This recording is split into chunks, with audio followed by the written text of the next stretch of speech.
오늘 본문의 말씀을 가지고 나눌 은혜의 제목은 앞불사 아사라는 제목입니다. 이 제목으로 제가 수년 전에도 말씀을 전한 적이 있습니다. 그러나 오늘은 그때와는 조금 본문을 보는 각도를 달리하여서 또 본문도 조금 포함되지만은 또 다른 본문 포함하여서 이 본문 말씀을 나누려고 합니다. 얼마 전에 어떤 우리 교회 성도님으로부터 이런 이야기를 들었습니다. 목사님, 성경 읽기를 하다 보니까 그 이스라엘 왕들이 처음에는 참 하나님 앞에 믿음의 모습, 신실한 모습을 보였는데 나중에 가서 그 신실한 모습이 다 무너지고 실망스럽게 되어지는 그런 왕들의 이야기가 한두 명이 아니던데요. 왜 그런 왕들이 많을까요? 이런 질문을 제가 받았습니다. 오늘 증거하려고 하는 말씀은 그에 대한 대답의 말씀을 오늘 설교로 여러분과 함께 풀어가려고 합니다. 오늘 본문의 말씀의 주인공은 바로 아사왕입니다. 아사왕은 남유다 나라의 세 번째 3대 왕입니다. 솔로몬의 아들 르호보암 때에 이스라엘 나라는 남북으로 나뉘게 됩니다. 북이스라엘과 남유다지요. 그렇게 해서 북이스라엘은 북이스라엘대로, 남유다는 남유다대로 그 왕조들이 이어지게 되는데, 그 르호보암 다음이, 솔로몬의 아들 르호보암 다음이 이제 아비암이고, 아비암 다음이 아사예요. 그래서 남유다 분열 왕국으로 나뉘어진 이후에 세 번째 왕이다. 그런데 이때에 북이스라엘에도 왕이 있었겠죠.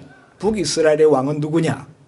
북이스라엘에도 아사왕인데, 남유다의 아사왕이죠. 그런데 북이스라엘에도 아사왕인데 앞에 바자가 하나 붙어요. 바아사왕. 북이스라엘의 왕은 바아사왕이고 남유다의 왕은 아사왕입니다. 그런데 이렇게 남북으로 나뉘어진 이후에 남유다와 북이스라엘 간에는 전쟁이, 크고 작은 전쟁들이 계속 왔었습니다. 오늘 아사왕 시대에도 북이스라엘의 바사 왕과 사이에 전쟁이 있었는데요.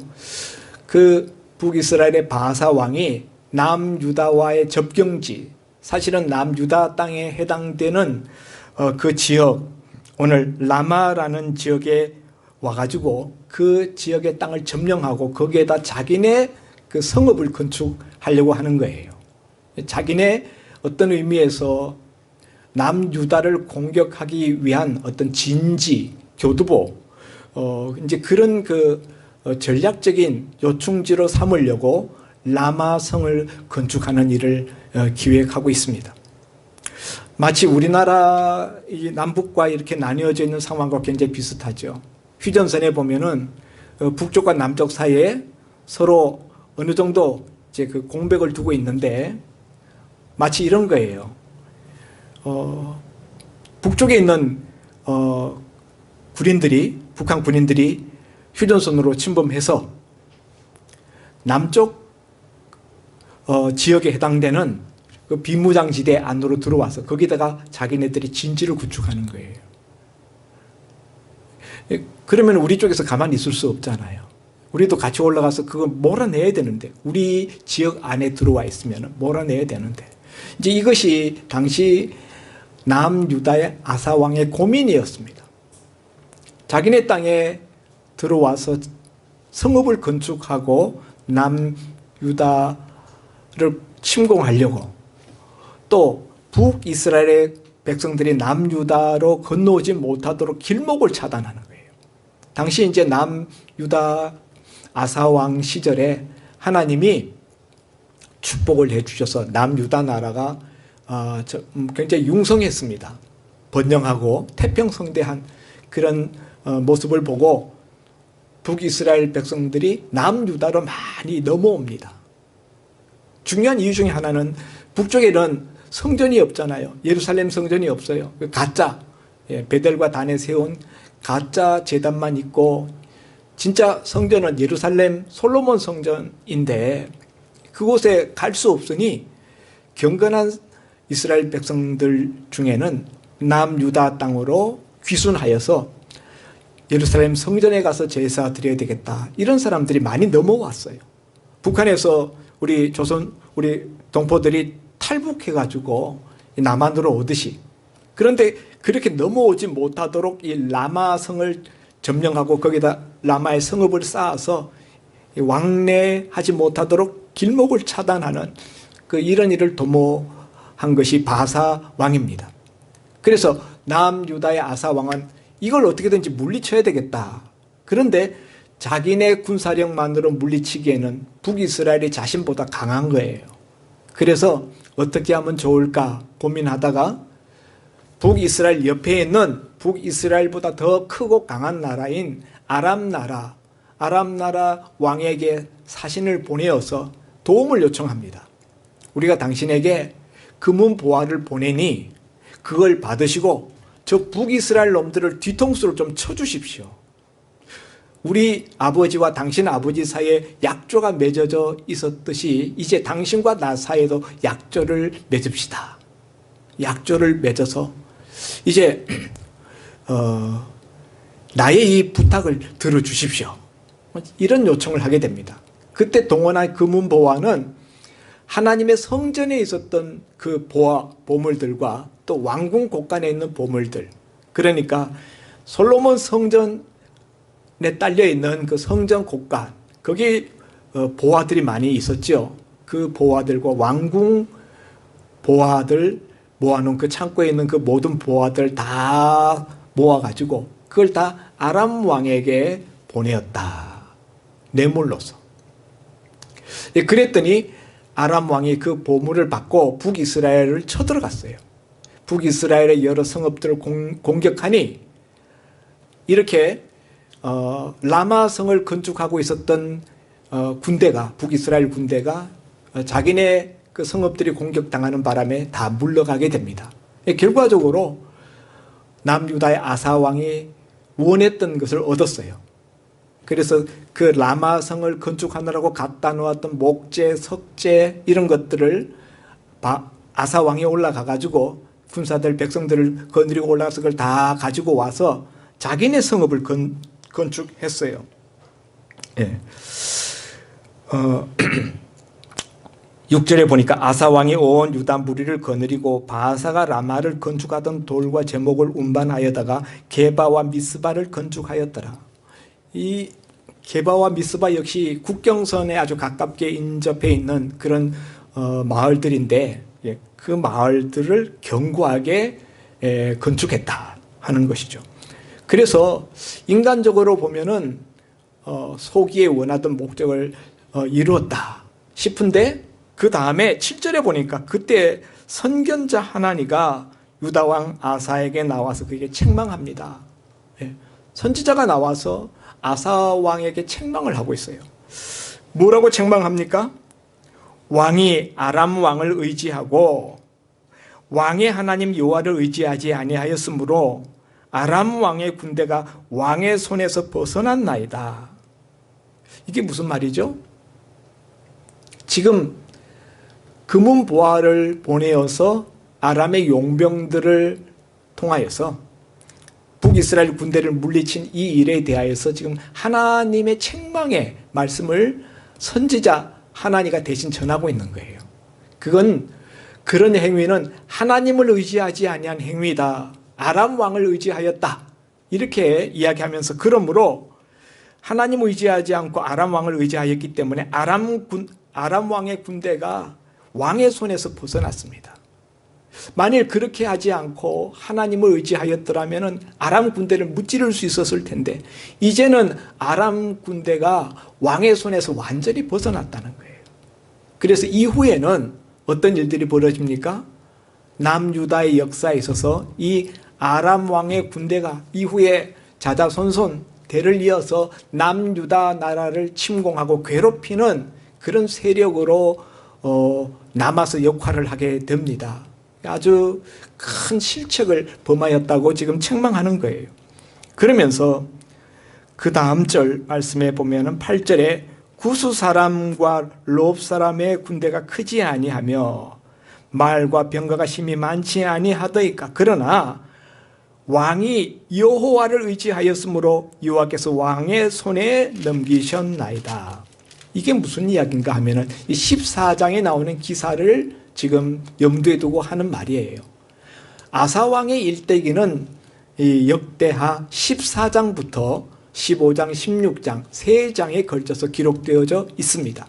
14장에 보면은 아사왕이 왕 제위에 있을 때에 10년, 아사왕 제위 10년 때에 아프리카 땅에 있는 구수 군대가 100만 명이 남유다 아사왕의 나라에 쳐들어오게 됩니다. 구수라는 이름은 에티오피아의 전신인 그런 나라인데 무려 군대 수가 100만이나 되는 군대가 쳐들어왔다. 병거도 300승. 오늘날로 칠 것 같으면은 보병 100만에다가 탱크 300대가 몰려왔다. 이런 계산이 되는 것이죠. 그러니까 어마어마한 병력을 가지고 유다 나라에 쳐들어왔다는 것입니다. 그런데 그때 아사 왕이 어떻게 그 군대를 맞이하여 싸웠는가? 11절에 보면은 아사가 그의 하나님 14장 11절입니다. 14장 11절 아사가 그의 하나님 여호와께 부르짖어 이르되 기도한 거죠. 부르짖어 기도했습니다. 여호와여 힘이 강한 자와 약한 자 사이에는 주밖에 도와줄 리가 없사오니 우리 하나님 여호와여 우리를 도우소서. 우리가 주를 의지하오며 주의 이름을 의탁하옵고 이 많은 무리를 치러 왔나이다. 여호와여 주는 우리 하나님이시오니 원하건대 사람이 주를 이기지 못하게 하옵소서 하였더니 여호와께서 구수 사람들을 아사와 유다 사람들 앞에서 치시니 구수 사람들이 도망하는지라. 아사와 유다 군대가 무슨 특별한 힘과 무기가 있어서 이 전쟁에서 승리한 것이 아니라 여호와께서 여호와의 손이 구수 군대를 치니까 그 이디오피아 100만 대군이 쓰러지고 도망갔다 하는 이야기죠. 그 14장에서의 구수 100만 대군 물리친 기사를 지금 선지자 하나니가 다시 상기시키면서 그때에 구수 사람과 롭 사람의 군대가 크지 아니하였습니까? 100만이나 되지 않았습니까? 그 말과 병거가 힘이 많지 않았습니까? 그랬었지만은 그때 왕이 여호와를 전적으로 의지함으로 말미암아 여호와께서 왕의 손에 역사하여서 그들을 이기지 아니하였습니까? 그런데 어찌하여 오늘은 왕께서 그렇게 연약하여져서 어찌하여 왕께서 그렇게 믿음 없이 하나님 의지하였던 옛날 모습 다 버리고 아람 왕을 의지하여서 성전 곡간 보물과 왕궁 곡간 보물을 다 갖다가 쓸어주면서 그렇게 믿음 없는 행동을 하셨습니까? 그렇게 하나님 의지하지 않는 그런 모습을 보였습니까? 이렇게 지금 책망하는 거예요. 선지자가 자기 말한 것 같아 보이지만 이 하나님께서 선지자 하나니를 통해서 아사 왕에게 책망하신 거죠. 그랬더니 그 다음 10절 말씀에 보니까 아사 왕이 어떤 반응을 보였는가? 아사가 노하여 선견자를 옥에 가두었다. 이는 그의 말에 크게 노하였음이며 자기를 책망하는 선지자 하나님의 말을 듣고 굉장히 화가 나가지고 그 말씀을 전하는 선지자 하나님을 감옥에 가두어 버렸다 하는 것이죠. 그리고 뿐만 아니라 그 다음에 그때의 아사가 또 백성 중에서 몇 사람을 학대하였더라. 여러분 오늘 이 아사왕의 이런 모습은 옛날에 구수 100만 대군이 쳐들어올 때 전심으로 하나님 앞에 의지하며 매달리고 또 백성들 격려하였던 그 따뜻하고 신실하고 믿음이 있었던 예전의 아사왕의 모습과는 너무나 다른 모습이 되어 있는 것을 보게 됩니다. 도대체 그 사이에 무슨 일이 있었던 것이죠? 구수 100만 대군을 물리친 것은 아사왕 제 10년이고 지금 북이스라엘 군대는 구수 100만 대군과는 비교할 수 없는 남유다보다 조금 더 강한 그런 세력일 뿐입니다. 지금 세월이 구수 100만 대군을 물리친 때로부터 20년 세월이 지났어요. 그런데 20년 동안에는 하나님이 예전에 그 하나님 앞에 전심으로 의지하였던 아사 왕의 모습을 보시고 남유다 땅에 평안을 주셨어요. 태평성대한 20년 세월이 지났습니다. 그런데 지금 아사 왕의 모습은 예전의 아사의 모습과는 너무나 다른 믿음이 없는 그런 모습을 보이고 있다. 그것이 뭡니까? 하나님 대신 이방 왕을 의지하는 것, 또 선지자의 말을 듣지 않는 것, 또 백성들을 학대하는 것, 이런 것들은 전혀 믿음이 없는 아사 왕의 모습을 보여주고 있다. 아사 왕이 왜 이렇게 됐을까요? 다른 사람입니까? 같은 사람이잖아요. 제가 오늘 주보 컬럼에서 예전에 그렇게 성스럽고 평화스럽고 그랬던 그 모델, 그 사람이 세월 지나고 난 다음에 악마의 모델로 변화되어 있는, 동일한 사람인데 예전에는 천사와 같은 모습이었는데 지금은 악마와 같은 모습으로 이렇게 변해 있는 이제 그런 칼럼을 제가 읽어드렸는데, 아사왕이 지금 너무 많이 달라졌어요. 여기서 우리가 깨닫게 되는 한 가지 진리가 뭐냐면요, 세월이 지나면은 사람도 변하고 믿음도 변한다는 거예요. 그러니까 참된 믿음인지 아닌지는 뭘로 우리가 검증할 수 있느냐? 첫째, 시간의 터널을 통과해 봐야 알아. 시간의 터널. 시간이 오래 경과되면서 그 시간의 터널 속에서 그 사람의 믿음의 참된 모습, 믿음의 진정성, 이런 것들이 드러난다. 예수 믿고 처음에는 다 누구나 열심히 해요. 처음에는 다 은혜 받고 다 기뻐합니다. 그런데 10년이 지나고 20년이 지나고 인생의 노년에, 인생의 황혼역에 이르렀을 때, 그때에도 신실한 신앙의 모습을 견지하고 있는가? 그래야 참 믿음이에요. 그런데 많은 경우에 시간의 터널을 통과하면서 그 믿음의 모습이 변질되는 경우들이 많더라 하는 것이 열왕기서, 역대기서가 우리에게 보여주는 사실입니다. 이런 것이 열왕기, 역대기에 나오는 왕들만 그렇겠는가? 아니요.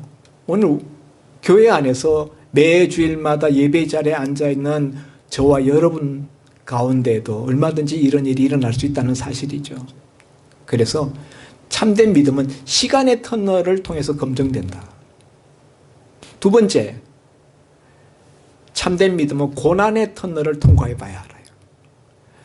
아사왕은 구수 100만 대군이 쳐들어왔을 때에, 그때에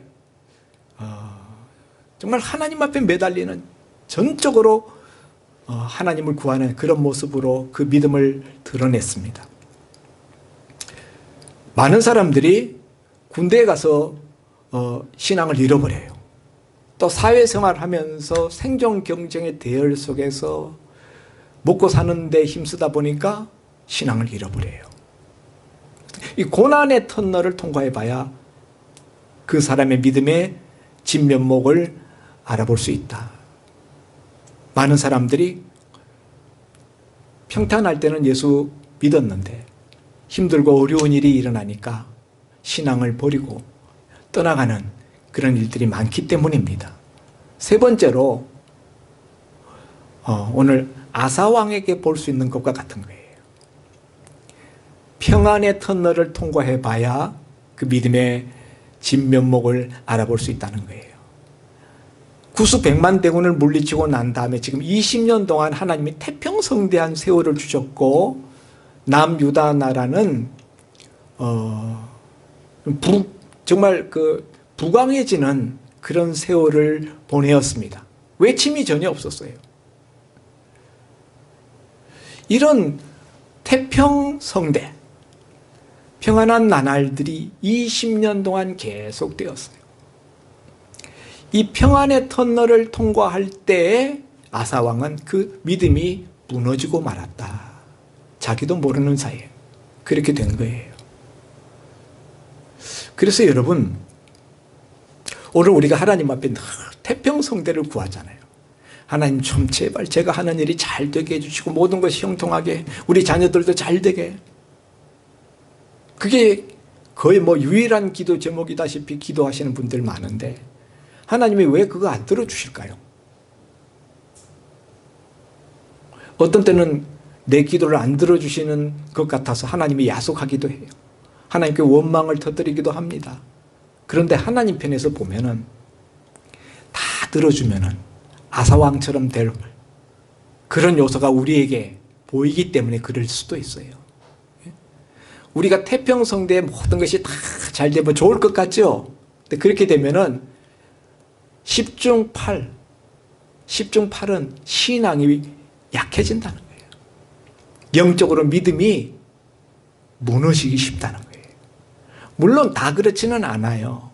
성경에서 태평성대 하나님이 주시는 부귀영화를 누렸음에도 불구하고 믿음이 견고했던 그런 특별한 사람들이 있습니다. 아브라함과 이삭과 야곱, 요셉, 다니엘, 욥. 그런 사람들은 하나님이 주신 부귀영화, 태평세월을 누리면서도 하나님 앞에 그 신실한 믿음을 끝까지 견지했습니다. 그러나 많은 경우에 우리가 열왕기 역대기에서 보는 바와 같이 하나님 앞에 신실하게 이렇게 살아가면은 그런 믿음의 모습 보이면 하나님 축복해 주시거든요. 태평성대를 주시거든요. 그런데 이 태평성대 속에서 시간이 지나다 보면은 거기에 취해서 영적 잠에 빠지게 되고 자신도 모르는 사이에 그 믿음이 무너지기 쉽다 하는 거예요. 오늘 본문에 나오는 아사왕만 그런 게 아니라 나중에 보면 요아스 왕도 신실한 왕인데 똑같은 전철을 밟습니다. 이런 왕들이 많거든요. 그래서 여러분 평안, 태평성대 그것이 우리의 신앙을 무너뜨리는 중요한 요소가 될 수 있다라는 사실에 우리가 주목해야 합니다. 사람은요, 뭔가 가진 것이 많아지면은 그걸 의지하기가 쉬워요. 돈이 많으면은 돈에 의지하기 쉽고요. 오늘 아사왕은 금은 보화가 많아지니까 그걸 가지고 의지해서 그걸 갖다가 외국 아람 왕에게 주고 지금 아람 군대를 의지하는 이런 모습을 보이잖아요. 내가 의지할 것이 많은 것, 선택의 수단이 많은 것 좋은 거 아니에요. 예, 그런 것들이 많아지면요, 하나님께 의지하고 하나님께 매달리는 내적인 에너지가 점점 사라집니다. 하나님께 매달리는 거, 그것도 내 속에 영적인 에너지가 있어야 하나님께 매달릴 수가 있어요. 하나님 간절하게 구하는 거, 그거 쉽지가 않아요. 내가 누리고 있는 거, 내가 가진 거, 내가 선택할 수 있는 것들이 많아지면은 전심으로 하나님을 찾는 그런 내 마음의 힘이 약해진다는 거예요. 이것이 아사가 20년 태평성대 세월을 지내면서 신앙이 그 믿음이 퇴보하게 된 첫 번째 이유입니다. 두 번째 이유는 뭐냐? 이 첫 번째 이유는 모든 사람이 그런 건 아니라고 그랬죠. 어떤 의미에서 이것은 부수적인 이유예요. 본질적인 핵심적인 이유는 두 번째에 있습니다. 두 번째 이유는 뭔가? 그 마음 중심에서부터 하나님의 말씀이 멀어졌기 때문입니다.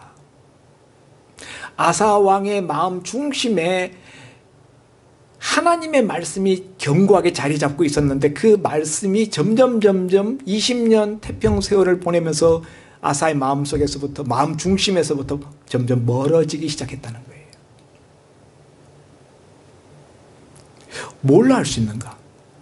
오늘 아사 왕이 북이스라엘 바사 왕의 군대가 라마에 쳐들어왔을 때, 라마성을 건축하고 있을 때 아람 왕에게 사절단을 보내어서 당신과 나 사이 약조를 맺읍시다, 이렇게 제안합니다. 그런데 여러분, 성경에서는, 구약 성경에서는 이방 사람들과 약조를 맺지 말라라는 말씀이 거듭거듭 나와요. 예를 들면 출애굽기 23장 32절, 신명기 7장 2절, 사사기 2장 2절, 이런 곳에서 하나님은 계속 이방 사람들과 약조를 맺지 마라. 이제 그렇게 하나님이 여러 차례 경고하시고 금했음에도 불구하고 지금 아사 왕이 아람 왕과 이방 왕이잖아요. 약조를 맺겠다고 합니다. 그건 이렇게 하나님의 말씀이 그 마음에서 멀어졌기 때문이에요. 하나님의 말씀보다 현재 상황, 현실 문제가 더 크게 아사 왕의 마음 중심에 자리 잡고 있었기 때문에 하나님 말씀에 금한 것을 선택하고 그 길을 가고 있다는 거예요. 하나님께서는 왕된 자들이 이런 실수를 하지 않도록 신명기 17장 16절 이하에 왕될 자가 지켜야 될 규례를 미리 말씀해 주셨어요. 한번 제가 읽어보겠습니다. 신명기 17장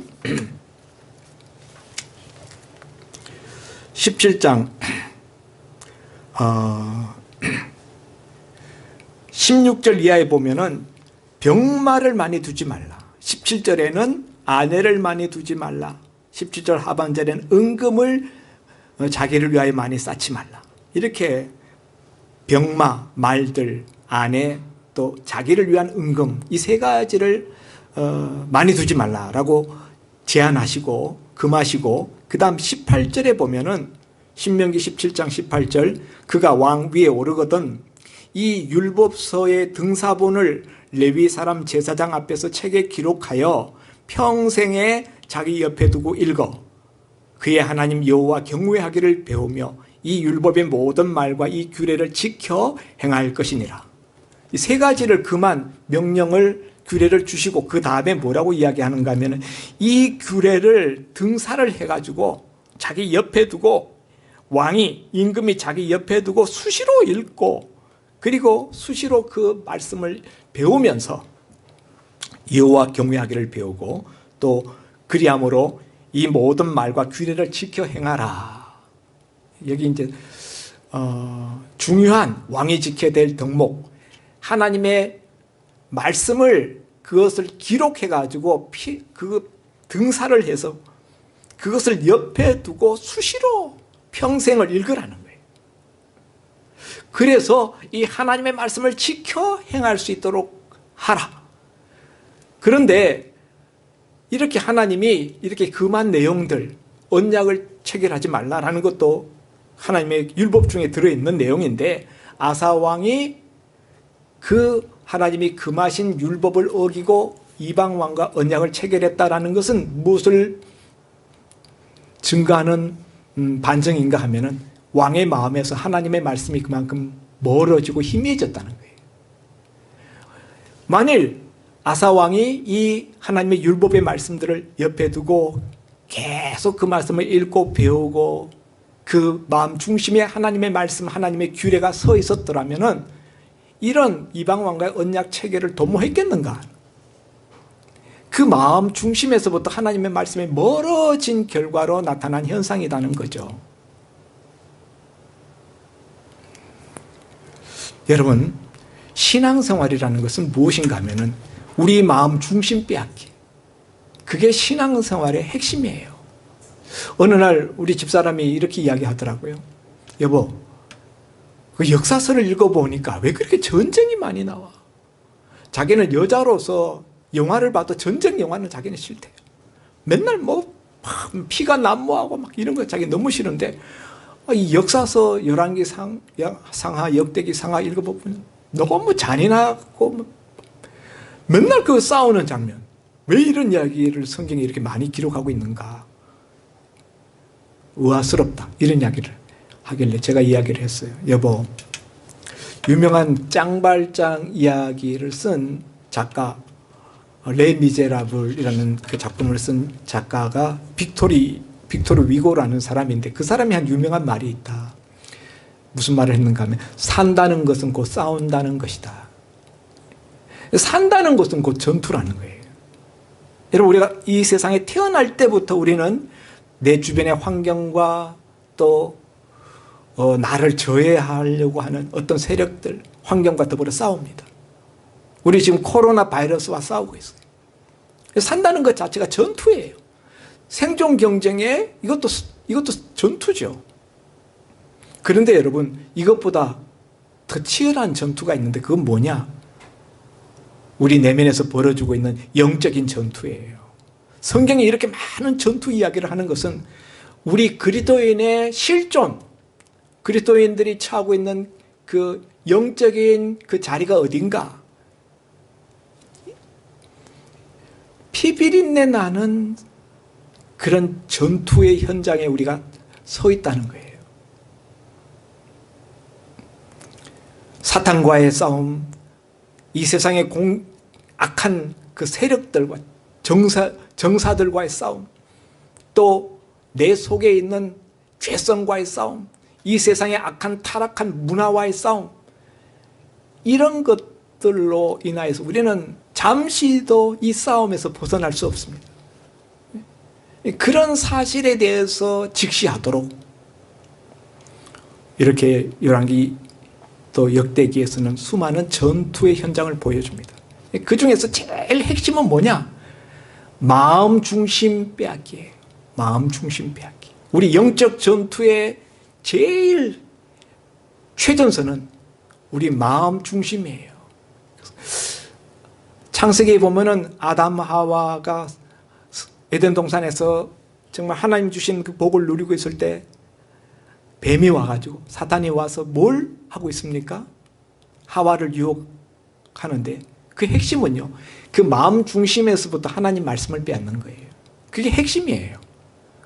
마음 중심에서 하나님 말씀을 빼앗고 하나님 말씀을 희석시켜서 마음 중심에서부터 하나님 말씀이 멀어지게 되면 그 다음에 자연스럽게 범죄가 일어나게 되는 것이죠. 그게 사탄이 노리는 것입니다. 여러분,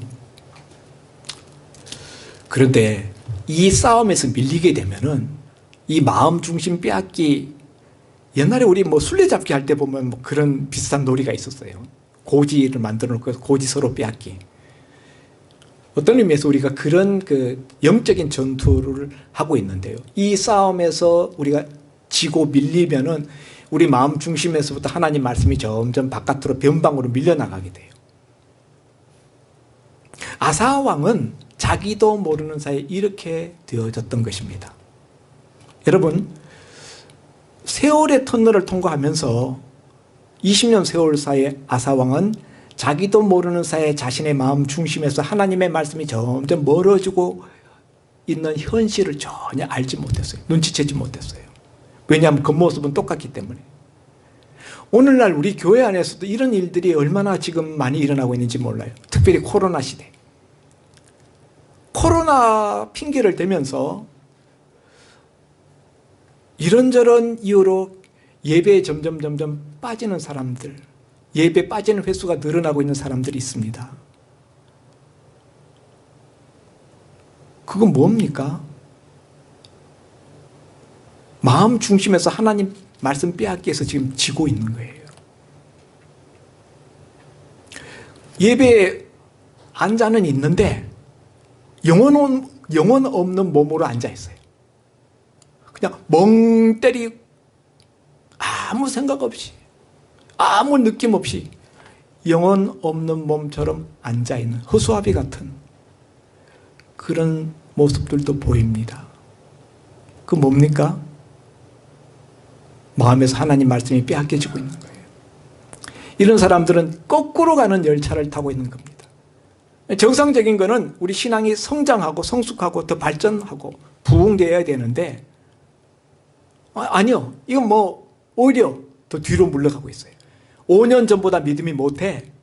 10년 전보다 믿음이 더 떨어졌어요.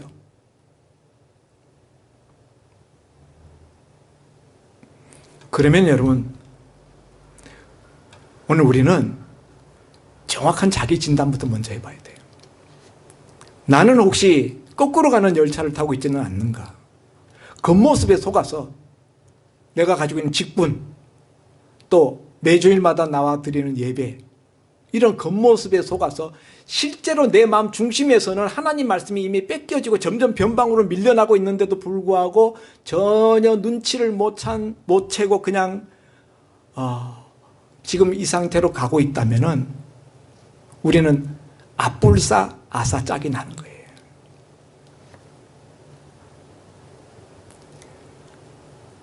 근데 여러분, 이거 눈치채는 것이 쉽지 않아요. 저도 어느 순간 제 자신을 들여다보면은 마음속에, 마음 중심에 그렇게 하나님 말씀이 뜨거웠던 그때로부터 내 마음이 이렇게 밀려나 있는 것을 제가 발견하는 때가 있어요. 중심 빼앗기에서 내가 지금 밀리고 있구나. 그럼 정신을 차리고 내가 중심 빼앗기 다시 내가 찾아야지.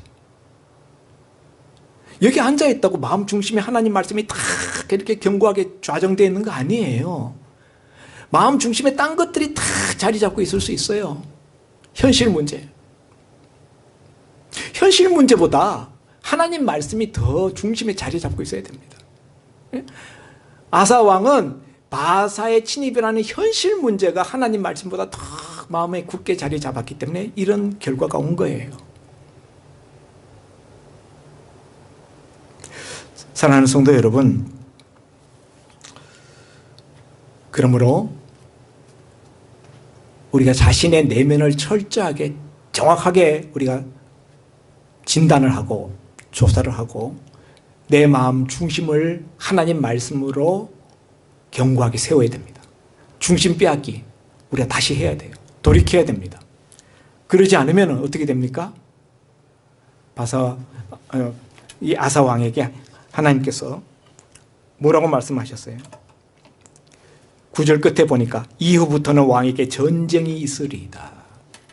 20년 동안 하나님 의지하였던 그동안에는 전쟁이 없었는데 이렇게 하나님 의지하지 않고 인간적인 수단 방편 의지하고 이방 왕과 약조를 맺고 이방 세력을 의지하고 그러니까 이제부터는 전쟁이 있겠다. 뿐만 아니라 하나님이 발병을 주셨어요. 근데 발병이 무슨 발병인가? 학자들은 아마 통풍일 것이다 라고 생각하는데요. 그 병이 중해져서 결국 그 병으로 2년 뒤에 죽습니다.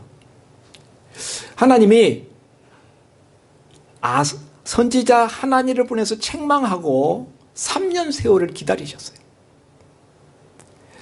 아사 왕이 돌이키기를. 그런데도 돌이키지 않으니까 이후에 3년이 지난 다음에 아사 왕의 발에 병이 들게 합니다. 이건요, 돌이키라는 하나님의 회초리예요. 그런데도 불구하고 돌이키지 아니하니까 결국은 어떻게 됩니까? 남은 세월 동안 계속 전쟁이 그치지 않았고 결국은 그 병으로 죽습니다.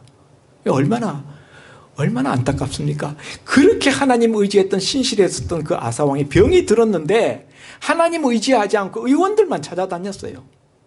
의원을 찾는다는 것 자체를 성경이 금하지 않습니다. 문제는 무엇입니까? 먼저 하나님 찾고 하나님 의지해야 되는데 하나님 찾지 않고 하나님 의지하지 않고 의원들만 찾았다는 것이 문제예요. 의원들이라고 되어 있어요. 복수. 그러니까 의원도 용하다는 이 의사 저 의사 여기저기 온데 찾아다니면서 그러면서 하나님은 정작 찾지 않아요. 그 병 주신 것이 하나님인데 회개하고 돌이키라고 하나님이 채찍으로 치신 병인데 하나님께 돌아가야 낫는데 얼마나 안타까운지요. 그러니까 믿음이 떨어지면은 선지자를 통하여서 주의 종을 통하여서 책망의 말씀을 들어도 깨닫지 못하고 받아들이지 않고 또 하나님이 그 육신을 쳐서 그에게 고난을 주는데도 돌이키지 않아요. 그런즉 여러분 무엇이 정말 두렵습니까? 무엇이 정말 중요합니까? 마음 중심을 지키는 거예요. 하나님 말씀으로 지키는 거예요. 그래서 오늘 9절 말씀에 보면은 여호와의 눈은 온 땅을 두루 감찰하사 전심으로 자기에게 향하는 자들을 위하여 능력을 베푸신다. 이게 14장에 나온 아사 왕의 모습이에요. 그때 전심으로 하나님 앞에 매달렸어요. 의지할 것 다른 거 하나도 없는데 오직 하나님께만 매달렸어요. 그랬더니 하나님이 놀라운 기적의 승리를 주셨는데, 지금은 그건 아슬아한 옛날 이야기예요. 여러분, 옛날에 은혜 받고 옛날에 간증 체험이 있다고 해서 그것이 오늘날 나한테 뭔가 대단한 역할을 할 걸로 생각하면 착각입니다. 옛날에 간증, 오늘날 믿음 없으면 말짱 도루묵이에요. 옛날 은혜 받은 거 지금 아무 소용없을 수 있어요. 여러분, 하나님의 능력을, 하나님의 기적을 체험하는 삶, 누구에게 하나님이 주십니까? 전심으로 자기에게 향하는 자. 전심으로 자기에게 향하는 자는 어떤 자예요? 그 마음 중심에 하나님 말씀을 견고하게 붙들고 있는 자예요. 오늘 저와 여러분이 이 마음 중심 빼앗기, 이 전투에서 승리하심으로 시간의 터널, 고난의 터널, 태평성대의 세월을 터널을 통과할지라도 오히려 더 견고하게 빛나는 그런 믿음의 소유자 될 수 있기를 주의 이름으로 축원드립니다. 기도합니다. 하나님 아버지, 오늘 아사왕의 이야기를 들었습니다. 처음은 아름답고 훌륭했으나 나중은 비참하고 그리고 통탄스러운 결과였습니다. 아버지 하나님, 우리는 처음보다 나중이 더 나은 믿음의 사람 되게 하여 주옵소서. 10년 전에 내 믿음보다 지금 내 믿음이 좋게 하시고, 5년 전에 내 믿음보다 지금 내 영적인 모습이 더 하나님 보시기에 아름다운 모습일 수 있게 하여 주옵소서. 거꾸로 가는 열차를 타고 후퇴하고 미끄러지는 심령 한 명도 없게 하여 주옵소서. 이 싸움에서 결코 뒤로 물러가고 패하는 자 되지 말게 하시고 승리하는 승리의 용사들 되게 하여 주옵소서. 예수님 이름으로 기도하옵나이다. 아멘.